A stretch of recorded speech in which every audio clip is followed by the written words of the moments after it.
What type of relationship do you have with your parents as an adult? Do you have a relationship? Is it close? Is it distant? Do you feel seen and heard? Do you feel connected emotionally?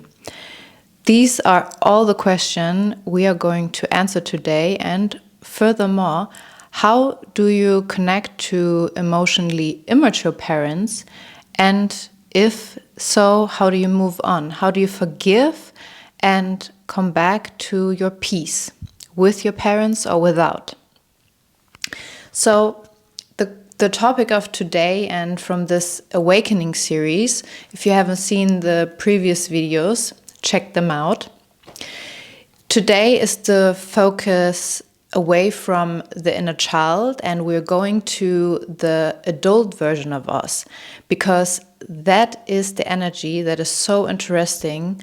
How are we relating in our adult life to our parents? How do they relate to us?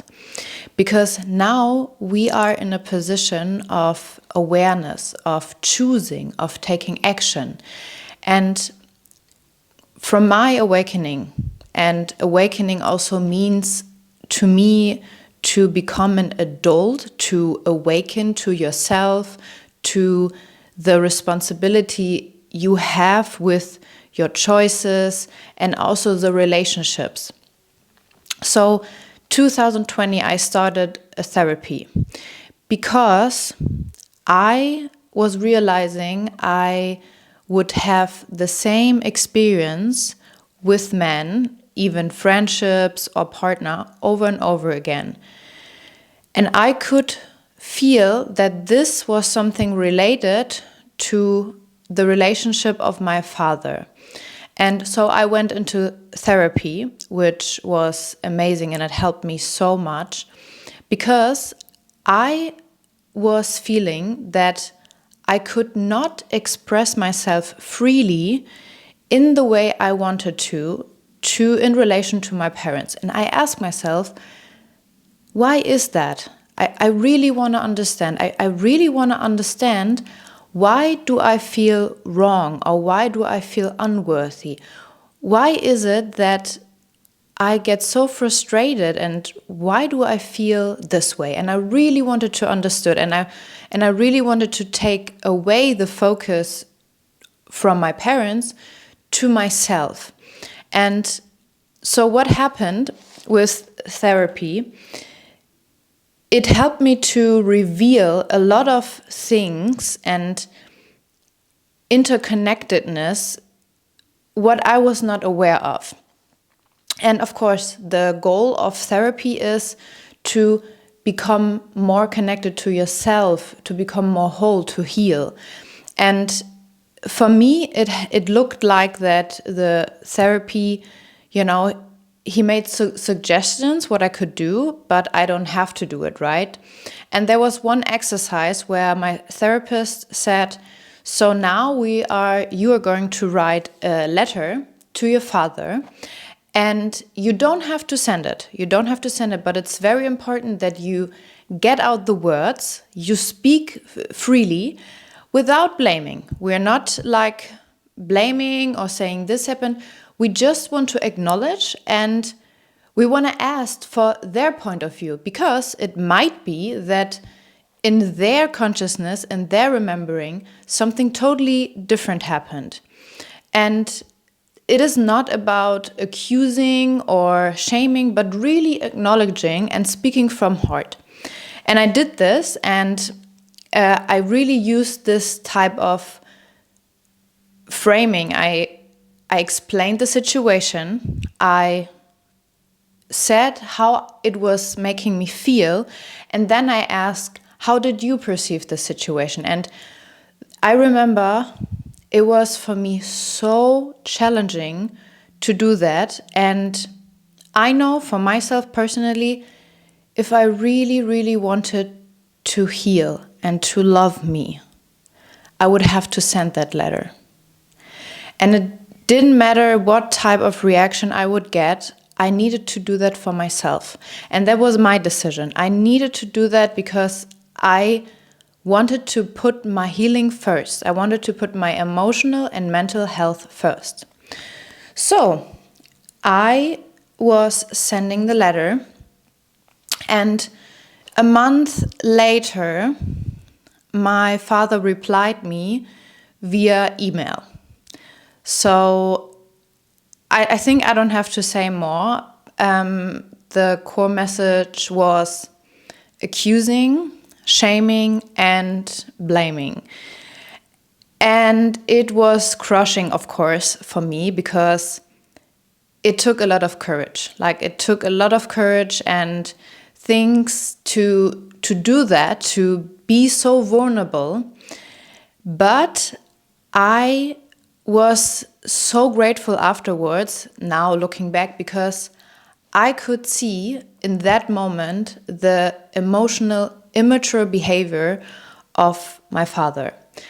Again, I'm not shaming or blaming, but I would be in a place where I was understanding to whom I was talking to, and rather to a little boy, a little hurt boy that maybe never got his own healing, than to an adult man, the father I always wished for. So I was so grateful, because that was truth. I was absolutely clear who am I talking to right now. And that was a huge, deep process after that. And that's where my journey began, where I asked myself, okay, this type of behavior, I can sense something is not in alignment or it doesn't feel right, but what is it? And from there on, I realized, summarizing, what is emotional, immature behavior? And we all can say sometimes we might behave this way, but in general, it is everything where you feel that you cannot express yourself freely, where you feel you being judged and hurt. It is where someone is minimizing your feelings, where someone is comparing your situation maybe to your grandparents' situation, or saying, yeah, you didn't feel this way. So I have a list of emotional, immature behavior, and these are all indicators of where you can feel, okay, this is not a room where I can open up. This is not safe for me. And I was so curious, because I could feel every time I wanted to express my emotions, I wanted to express my point of view, my way of experience this world, I would either be shut down, or I wouldn't be seen fully, or it would be kind of dismissed.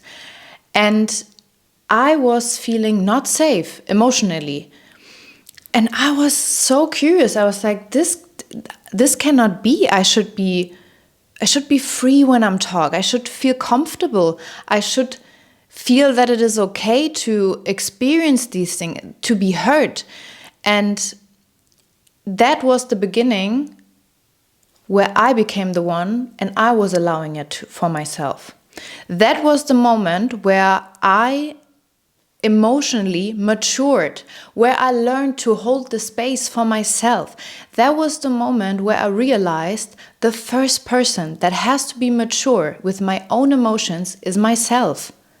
I have to learn, and I wanted to learn, what does it mean to be mature for myself, for my inner child? Because that is reparenting. When we talk to ourselves and say, you know what? It's okay to feel hurt, and it's okay to feel anger. One part of my healing was I had no relationship to anger because I had it suppressed for so long, and that is a collective pain. Women are taught to be a good and nice girl when they don't feel anger. But guess what? All that anger is going to come up at one point in a generation.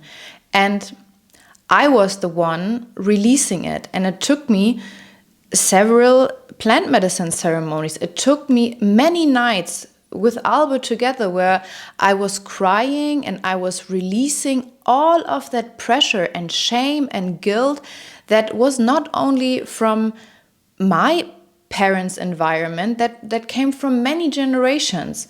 And it was overwhelming for me to feel all that. And at the same time, now seeing that this is the space, because I was finally allowing it, and I was finally giving it an expansion to say, you know what, if this needs to come out, I'm going to let it happen in a safe way. And listen up. This is also where passive aggressive behavior is coming from, because the emotions are being stuck in you. You're not allowed to free yourself from expressing it through words, to speaking your truth, to saying no, to really being kind to yourself. So this is all related. These are all layers on top of each other. So the first thing, how to really to relate to emotional immature person or to parents, start with you. First, understand yourself. Look at, where am I emotionally immature? Where do I act out of fear, out of shaming, out of blaming? Where do I even respond out of, oh yeah, they always do this? Or where do you give the silent treatment? It's very, very important to dig into these emotional immature behaviors, because I had some of them, definitely, of course. When I'm in this environment, of course, I'm absorbing it. And at the same time, see your responsibility to heal that. This is not useful anymore. This is so dysfunctional. We don't need that anymore. I want to give you 2 books which were so illuminating for me, which helped me to become really, really, really aware. Behavior, self-talk, manipulation, and to also learn to get myself back energetically from these things. So first one is Adult Children of Emotional Immature Parents, How to Heal from Distant, Rejecting, or Self-Involved Parents. This is so nice because this author, Lindsay Gibson, I highly recommend. Listen to all the podcasts, like just give it into YouTube and you will find plenty of podcasts, and the way she is talking, the way with so much empathy, because this therapist, she was or is specialized in therapy for adult children of emotionally immature parents. And everything you hear, it's pure healing. It is pure healing. I felt so understood. I felt seen. I was like, oh, I'm not the only one.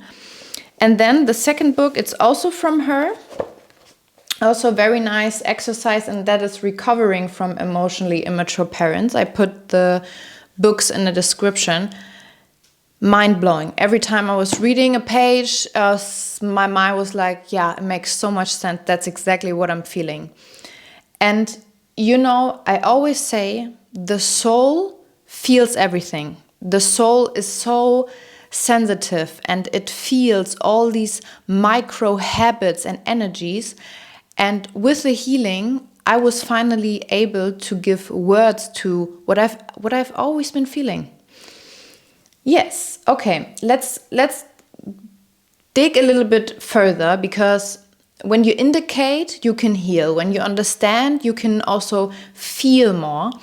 And what I did, and I have this question for you, and I did this with friends.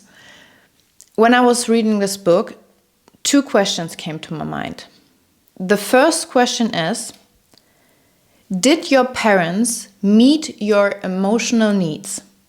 If yes, what did they do? And if no, what would you have needed?